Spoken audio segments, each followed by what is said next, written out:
کنبے کو لے کر میدان کربلا میں اترتے ہیں، ہم تو آج یہ عقیدہ رکھتے ہیں نا جی کہ ہم یہاں سے پکارے وہاں وہ سنے، ہم یہاں سے سلام پڑھیں تو آقا کریم سنتے ہیں، ہم یہاں سے درود پاک کی ڈالیاں نظر کریں آقا کریم ریسیو کرتے ہیں، آج ریسیو کرتے ہیں، کئی 100 کلومیٹر دور ریسیو کرتے ہیں۔ کیا مدینہ پاک میں رہ کر کربلا سے ریسیو نہیں ہو رہا ہوگا؟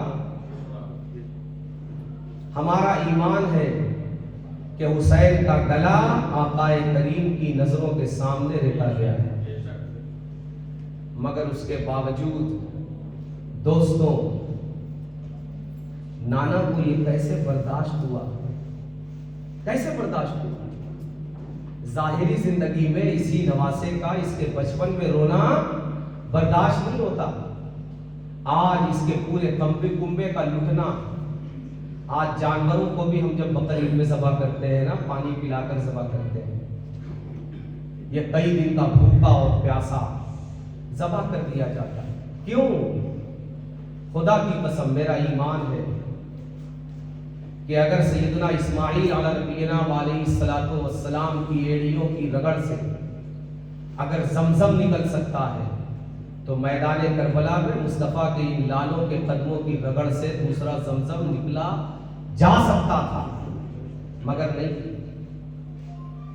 ہماری تعلیم کے لیے، تاکہ مصطفیٰ کے وارث اور مصطفیٰ کے جانشین اس دین کو بزنس اور تجارت نہ بنائیں، حسین کی زندگی کو اپنی نگاہوں میں رکھیں۔ اسی لیے سرکار محبوب الہی کی زندگی، سرکار خواجہ حجب الدین بختیار کاکی کی زندگی، سرکار سیدنا خواجہ نصیر الدین چراغ دہلی کی زندگی، ان سب کی زندگی جب ہم دیکھتے ہیں تو ان کی زندگی میں ہمیں کیا ملتا ہے؟ دوسروں کے لیے ان کے یہاں سب کچھ ہے، دسترخوان ایسا سجتا ہے کہ وقت کے شہنشاہ کا نہیں سجتا، مگر خود کے لیے 2 سوکھی روٹی۔ کیوں؟ اس لیے تاکہ قیامت تک آنے والوں کو یہ حوصلہ ملتا رہے کہ دین جو قربانی مانگے، دین کے میدان میں وہی اترے، جو پاؤ دستار وہی پہنے وہی باندھے، جس کے اندر قربانی دینے کا جذبہ موجود ہو۔ ہاں، یہ شہادت گاہ الفت میں قدم رکھنا ہے۔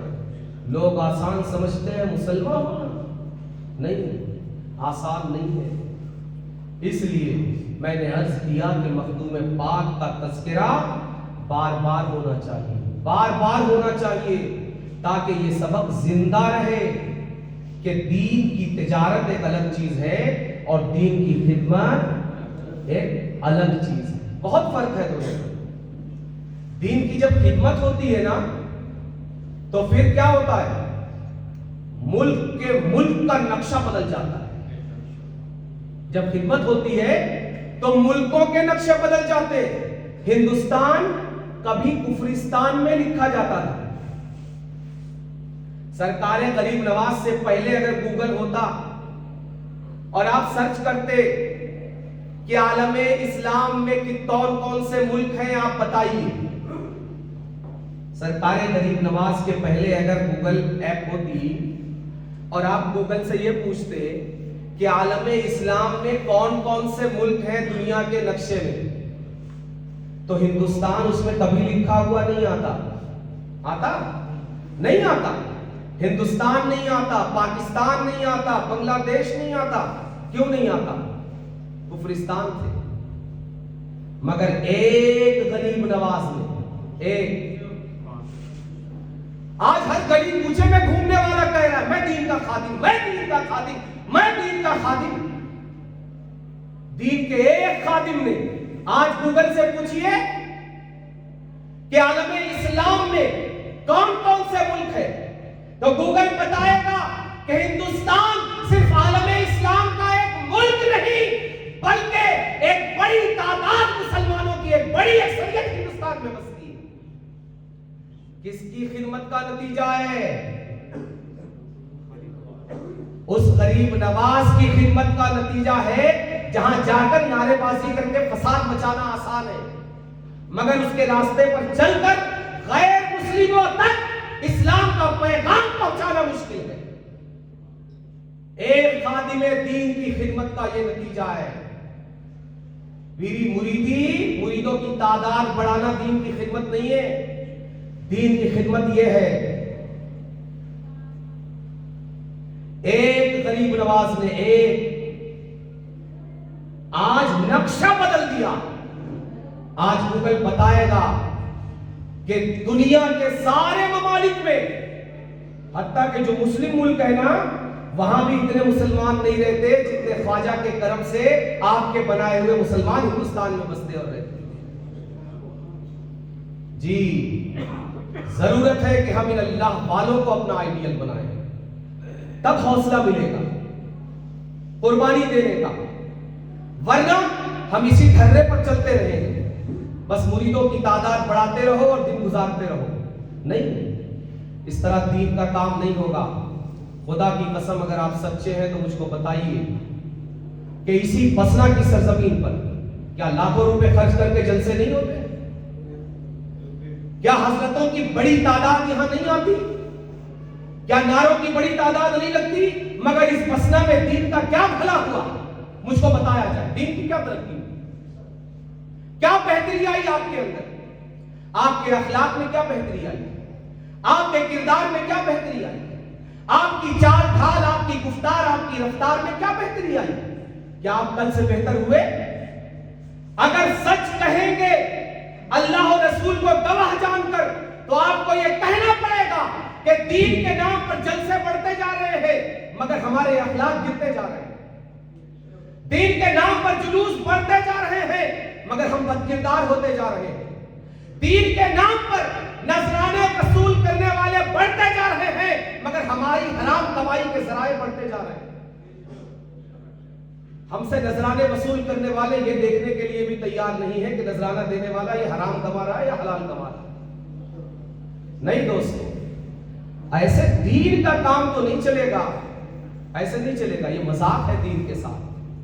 اس سے بڑا دین کے ساتھ کوئی کافر بھی مذاق نہیں کر سکتا جتنا بڑا مذاق دین کے ساتھ ہم کر رہے ہیں۔ اور ستم بالائے ستم یہ کہ اگر کوئی اس حق کو اپنی زبان پر لائے تو اس کی زبان کھینچنے کی کوشش کی جاتی ہے۔ ہاں، تم زبانیں کھینچ سکتے ہو۔ یزید حسین کی جان لے سکتا تھا، لے لیا۔ حسین کا کنبہ مٹا سکتا تھا، مٹا دیا۔ آج اگر چھوٹے سے بھی حضرت ہونا تو ان کو اپنی جوانی سے فکر ہو جاتی ہے کہ میرے بعد یہ دکان کون سنبھالے گا؟ یہ جو میں بزنس چھوڑ کر جا رہا ہوں، ہاتھ چومو پیسے دو، ہاتھ چومو پیسے دو، ہاتھ چومو پیسے دو، میرے بعد کون سنبھالے گا؟ لائق ہو یا نہ لائق، اپنے بعد جو ہے وہ بنا دیا۔ مگر حسین مصطفیٰ کا نواسا جب اس دنیا سے جاتا ہے تو اپنے بعد کسی نعرہ لگانے والے کو چھوڑ کر نہیں جاتا۔ یزید کے بس میں جتنا اجاڑنا تھا اجاڑ دیا، مگر زمانہ گواہ ہے اور قیامت تک گواہ رہے گا۔ حسین کی گردن کاٹی جا سکتی ہے مگر حسینیت کو ختم نہیں کیا جا سکتا۔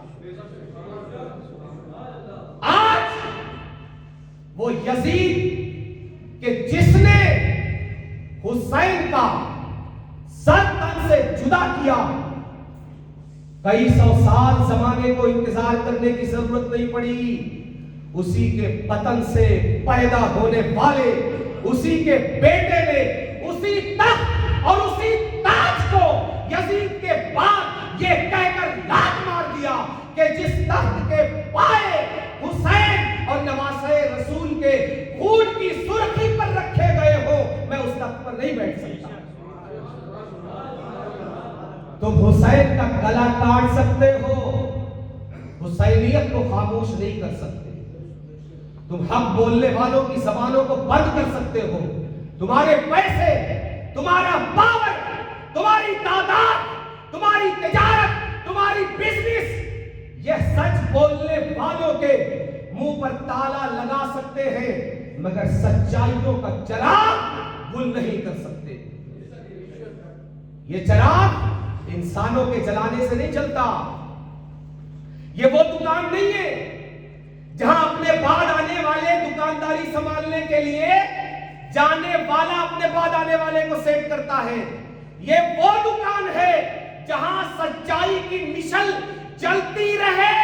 اس کا انتظام خود خدائے وحدہ لا شریک فرماتا ہے. اور یاد رکھیے کہ جس دن سچائی ختم ہوگی اور جس کے بعد سچائی کا علم بلند کرنے والا کوئی نہ ہوگا, وہ دن اس دنیا کا آخری دن ہوگا. اور اسی دن کو قیامت کا دن کہتے ہیں کہ جب سچ بولنے والا کوئی نہ ہوگا. اس لیے اللہ کا شکر ادا کرو. اور آپ عوام, آپ کو تو فری میں جنت چاہیے, آپ کو فری میں جنت چاہیے. نماز نہ پڑھنا پڑے کوئی جنت کا ٹکٹ دے دے, روزہ نہ رکھنا پڑے کوئی جنت کا ٹکٹ دے دے, زکات کو میں ہڑپ لوں کوئی جنت کا ٹکٹ دے دے, ناجائز کو جائز کر لوں کوئی جنت کا ٹکٹ دے دے, حرام کو حلال کر لوں کوئی جنت کا ٹکٹ دے دے. تو بانٹنے والے بھی چاہیے نا, پھر آپ کو بانٹنے والے بھی چاہیے.